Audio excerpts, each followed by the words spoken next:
সকালবেলা টিকিট কেটে বেরিয়ে পড়লাম নৈহাটি যাওয়ার উদ্দেশ্যে, কারণ কি আজকে যাওয়ার কথা ছিল চুঁচুড়াহাটে।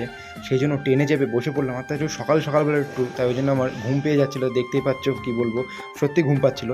তারপর নৈহাটি স্টেশনে নেমে পড়লাম। নৈহাটি স্টেশনে তখন ছিল অনেক সকালবেলা, ঠিক আছে। ওই জন্য নৈহাটি স্টেশন দেখতেই পাচ্ছ সকালবেলা, ওই জন্য সেমন একটা ভিড় ছিল না, কারণ কি নৈহাটি স্টেশন খুব জমজমাট থাকে, ঠিক আছে। তারপরে আমরা লঞ্চের দিকে যাচ্ছিলাম, তখন ছিল সামনে বড় মার পুজো দেওয়ার জন্য অনেক লাইন ছিল। সামনেই ছিল ফেরিঘাটেতে দুটো টিকিট কেটে নিয়ে আমরা লঞ্চে উঠবো বলে। আর সামনের দৃশ্যটা দেখো, খুব অমায়িক এবং খুব সুন্দর দৃশ্য সামনের, ঠিক আছে। তোমরা যারা এসেছো তারাই জানো একমাত্র যে এত সুন্দর দৃশ্য গঙ্গার। আর গঙ্গার পাড়ে দাঁড়ালে তোমাদের মন অবশ্যই ভালো হবে। তা তোমরা যারা এসেছো কমেন্টে জানিও। আর এইটি হচ্ছে পিকনিক লঞ্চ।